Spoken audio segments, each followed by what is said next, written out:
Assalamualaikum warahmatullahi wabarakatuh. Halo semuanya, saya Rada Rizka dari kelas 11 IPA dan di sini saya akan menjelaskan mengenai COVID-19.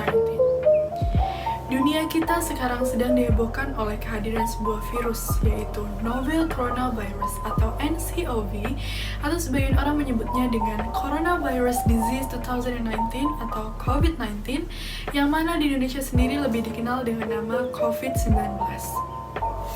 Novel coronavirus ini pertama kali diidentifikasi di Wuhan pada tanggal 31 Desember 2019 pada seorang pria berusia 61 tahun yang mengidap pneumonia yang sudah cukup parah.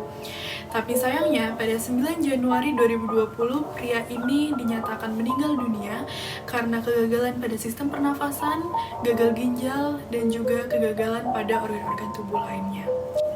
Pria ini diketahui sebagai pelanggan reguler dari Huanan Seafood Market di Wuhan, China, yang mana Huanan Seafood Market sendiri tidak hanya menjual berbagai jenis seafood, tapi juga berbagai jenis binatang liar. Sehingga virus dapat berkembang dengan baik di Huanan Seafood Market ini. Karena sama seperti SARS yang sudah pernah terjadi pada tahun 2002 atau 2003 dan juga MERS yang terjadi sekitar tahun 2012, virus ini termasuk dalam keluarga zoonotic viral disease. Artinya, virus ini berasal dari sebuah hewan yang mana pada kasus ini adalah kelelawar, kemudian berkembang pada hewan lain sebagai carrier atau pembawa, dan akhirnya menginfeksi manusia. Adapun gejala dari pasien positif COVID-19 adalah hidung meler, batuk, pilek, demam, sakit tenggorokan, dan juga rasa tidak enak badan. Virus ini juga dapat menyebabkan rasa sakit yang ringan hingga sedang pada bagian pernafasan atas dan juga bawah dari tubuh kita. Tapi kebanyakan dari virus ini gejalanya tidak tampak. Karakteristik dari virus ini adalah dia sangat sensitif terhadap pH yang ekstrim, kemudian juga sangat sensitif terhadap suhu panas, kering, dan juga simple desinfektan. Lalu apa yang bisa kita lakukan untuk mencegah penyebaran COVID-19 ini? Cuci tangan, tutup mulut, olahraga secara rutin, berjemur, menghindari konsumsi daging atau masakan yang tidak dimasak dengan sempurna, dan apabila terdapat gejala-gejala yang sudah disebutkan tadi, segera menghubungi medical care atau rumah sakit. Oke, berbicara mengenai COVID-19, di Indonesia sendiri per 8 April 2020 sudah ada 2.956 kasus positif yang terdiri atas 2.494 pasien dalam perawatan, 222 pasien sembuh, dan 240 pasien meninggal dunia. Lalu apa yang dilakukan pemerintah Indonesia untuk mencegah penyebaran COVID-19 ini secara lebih lanjut? Pemerintah Indonesia melakukan social distancing. Pada 15 Maret 2020, Presiden Republik Indonesia, Bapak Joko Widodo mengumumkan bahwa Indonesia menerapkan social distancing sebagai upaya pencegahan penyebaran coronavirus ini. Pemerintah Indonesia percaya bahwa penerapan social distancing ini efektif untuk mencegah penyebaran virus corona secara lebih lanjut lagi. Pemerintah Indonesia juga tidak menerapkan lockdown karena lockdown dianggap akan merugikan pemerintah dalam berbagai bidang seperti di bidang ekonomi, sosial, keamanan, dan lain-lain.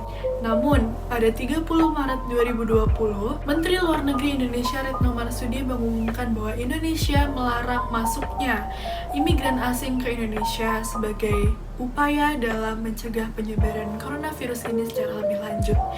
Maka dari itu, secara tidak langsung dapat dikatakan bahwa pemerintah Indonesia sudah menerapkan lockdown. Selain itu, pemerintah juga membubarkan event-event atau acara-acara yang diselenggarakan pada masa-masa ini. Bagi siapa saja yang menyelenggarakan acara atau berkumpul pada masa-masa ini akan dikenakan hukuman 1 tahun penjara. Pemerintah Indonesia juga memberikan bantuan atau subsidi berupa tunjangan kepada para tenaga medis sebagai bentuk apresiasi atas kerja keras mereka dalam menangani pasien COVID-19. Di sini saya akan menunjukkan bagaimana cara mencuci tangan yang baik dan benar sesuai anjuran WHO.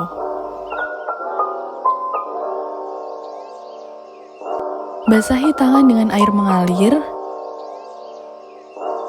Ratakan sabun dengan kedua telapak tangan.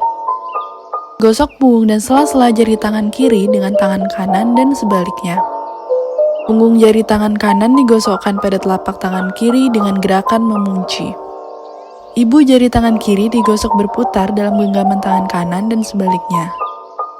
Gosok berputar ujung jari tangan kanan di telapak tangan kiri dan sebaliknya. Gosok kedua bagian pergelangan tangan. Bilas tangan dengan menggunakan air mengalir.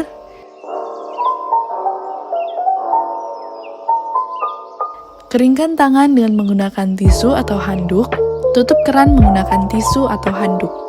Saya akan menunjukkan bagaimana cara membuat minuman yang dipercaya oleh masyarakat Indonesia sebagai minuman penangkal virus. Siapkan bahan-bahan. Bahan-bahan yang dibutuhkan antara lain serai, jahe, kunyit, gula jawa, dan air.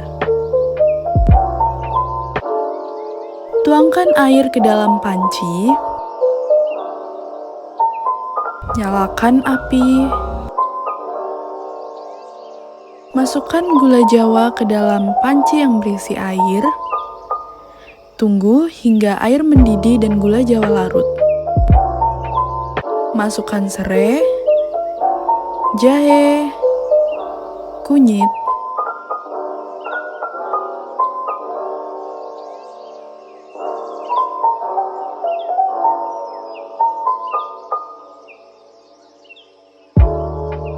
tutup panci, kecilkan api.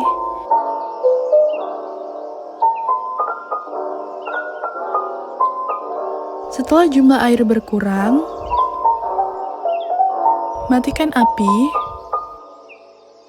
tutup panci, dan tunggu hingga minuman hangat. Dan minuman siap untuk disajikan.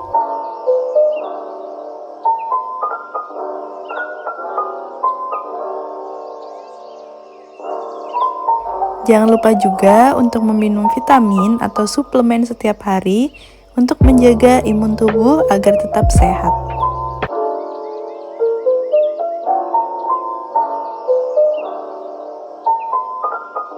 Olahraga yang sebaiknya dilakukan pada masa-masa ini untuk meningkatkan imun tubuh adalah olahraga dengan intensitas yang ringan hingga sedang. Saya biasa bermain golf pada pagi hari di halaman belakang rumah dengan menggunakan bola busa agar menghindari resiko cedera atau bahaya. Hindari juga untuk terus-menerus duduk atau rebahan sepanjang hari. Lakukan peregangan sesekali. Aktivitas berjemur juga dibutuhkan karena karakteristik dari virus ini adalah ia sangat lemah terhadap suhu yang panas dan kering. Waktu berjemur yang paling tepat adalah sekitar pukul 10 pagi dengan durasi selama 15 menit. Sekian penjelasan saya mengenai COVID-19 ini. Semoga ilmunya bermanfaat. Kurang dan lebihnya saya mohon maaf. Wabillahi taufiq wal hidayah. Wassalamualaikum warahmatullahi wabarakatuh. COVID-19 adalah virus yang sangat baru. Ada banyak hal yang belum kita tahu soal virus ini. Tapi yang pasti, virus ini punya kemampuan menyebar dengan sangat cepat.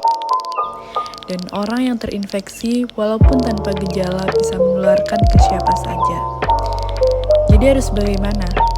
Jaga jarak, hindari keramaian, di rumah aja. Saya tahu ini sulit untuk dilakukan semua orang. Tidak semua dari kita punya pilihan untuk melakukan itu. Tapi kenyataannya, memang langkah itu adalah cara yang sudah terbukti efektif di negara lain. Hari ini, berperilaku soliter bisa menjadi tindakan solider. Soliter adalah solidaritas. Jaga jarak, hindari keramaian, di rumah aja.